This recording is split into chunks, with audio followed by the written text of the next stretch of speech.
If you like this video, make sure to subscribe to Downfall Network for more cool content.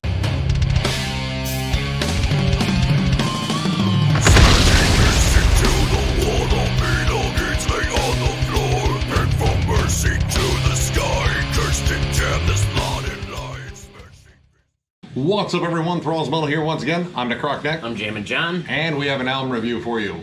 Another one we were looking forward to this month was the newest album from Carnation, Where Death Lies. This is this band's second full-length album. They formed in 2013 in Antwerp, Belgium, and they pretty much love Bloodbath. They love a lot of other bands, but this is a lot of straightforward Bloodbath worship, or at least so we thought going into this, because their last album, Chapel of Abhorrence, which we both had on year-end list, which is an absolute banger of an album.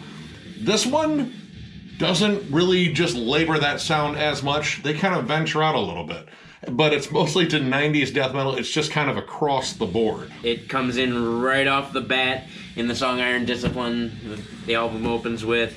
It's got this nasty, palm-muted, chuggy opening, but it sounds like it was recorded in like the early 90s. The production on here is really interesting because it's a cool mix of a lot of 90s flourishes, especially the drums. The drums kind of have that very organic 90s sound, but it's very polished in terms of like separating it out evenly. There's still that discernible grip, but it's very well produced, and it kind of sounds like modern death metal a little bit.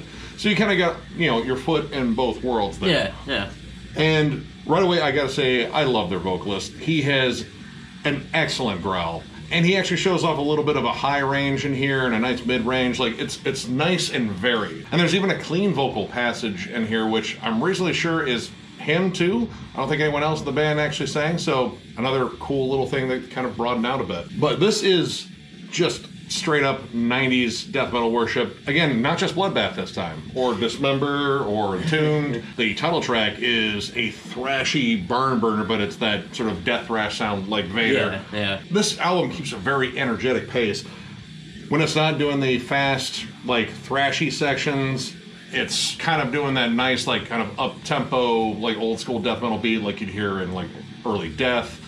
Benediction. When they were kind of bringing it down to like more of a groove or like kind of a stomp, it's Bolt Thrower. It's Bolt Thrower and Morbid Angel. Yes. Now, there is a little bit of some nods towards melodic death metal on here. Napalm Ascension actually has some really cool, like at the gates type riffs and harmonies in there. And at this point, you're really realizing they really stick that 90s sound across the board. Yeah. And it's just permeating throughout here. Like, you can really hear, like, all the bands that we brought up right away. But while some of it does feel like a lot of worship and tribute, it's still executed very well. Yes. The riffs are chunky and driven. I love the guitar tone. It has a great crunch to it. It's not overly flashy. It's very meat and potatoes, and that's what I like about it. The drum work was good. It was solid. He was all over the place, but it was still in the pocket. I think he saved a lot of the flashiness for the fills, namely. And then Serpent's Breath actually has maybe a touch of blackened feel to it. The opening tremolo kind of reminded me a lot of Dissection, which kind of walked that boundary between melodic death metal and black metal. Now, this is where one of my first issues came up with this release.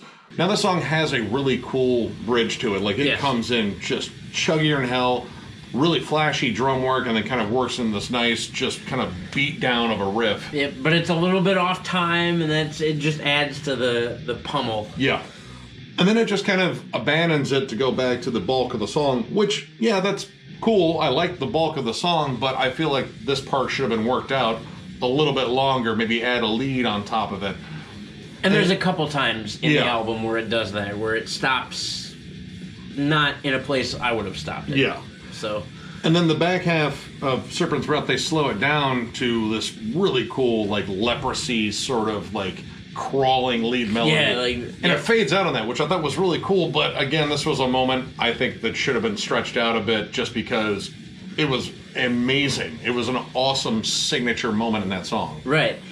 And like I said, they did that a lot in other songs where they'd have these great parts that didn't last as long as, like, going back to, like, a thrashy D-beat would. So, Malformed Regrowth opens up with pretty much a nice thrashy riff right away, And it kind of, captured that sort of Vader sound again. I was like, okay, this is a good change of pace because the last two kind of favored melodic death metal a little bit.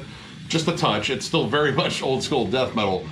But this one comes out swinging, and then it just kind of shifts away from that very abruptly. And the bulk of the song is more mid-tempo, which is still good. But then they bring back that opening part at the end and really just lay into it. And I was like, man, this should have been the opening of the song because it was just a pace setter. It exploded. Yep.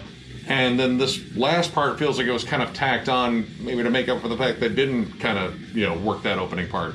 But still, again, the song was really good. And even Reincarnation, actually, I liked that synthy sci-fi horror movie kind of feeling. It's kind of gothic. And that was just really what I liked about that song, other than the fact I thought it was going to be an instrumental. It had a good minute and a half of just music, and I was like, well, cool. Yeah, it was kind of Paradise Lost-ish. And it was kind of an interesting break from what you were hearing earlier on in the album in terms of like that flat-out old-school death metal worship. But then the last track, In Chasm's Abysmal, I think is one of my favorites on here. It's heavy. Yeah, it's definitely the heaviest song on the record. This is more of that bloodbath sound. Yes. So the opening riff reminded me a lot of Slayer's Mandatory Suicide, and that is a riff and melody I can get stuck in my head at any given point. In fact, it's stuck there right now because I thought about it for long enough. Well, yeah, and actually, it was really close to that riff. It was. The song is just flat out lumbering chugs, heavy, just nasty triplets. There's a really cool syncopated part in there, like kind of has that like decapitated level of syncopation. It's just nasty. And I think they repeat a melody on here that pops up in Sepulchre of Alteration, which was another standout in here for me. And it was just kind of cool to hear that same crawling melody that opens up that song kind of thrown at the end of this one. A little bit of like a book-ending moment. Yeah. Well, I mean, it was a longer song, too. It was 7 minutes and 40 seconds, the longest jam on the album. Yep. So why not fill it with a bit more? Yeah. And they never lost that heft that the song has. Those riffs are just big old stomper chugs. Throughout this entire album, it's never not heavy. Which, is cool. Even the synthy part is an awesome little lead-in to another heavy song, which I think was a little bit on the melodic death metal side, too. Yeah.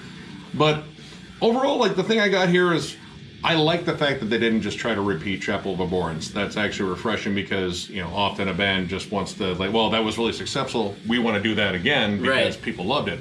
They took some chances. They still stuck with the whole old-school death metal feel, and it is noticeable across the board. Like, you love all those bands, Obituary, Pestilence, all that stuff. You're gonna dig this. And it didn't sound repeated. No. It's nice. I will say they definitely wear their influences on their sleeve a little bit, but they're solid influences. Wear them.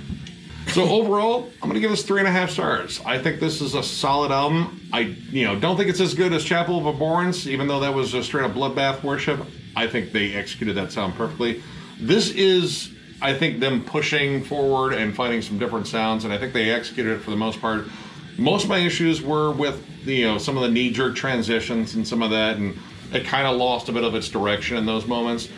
But overall, these guys have a solid sound. It's just straight up awesome death metal, and I love the old school vibe. I love the sound of the album. The album cover is sick if you're looking at it right now, and I would totally pick this one up.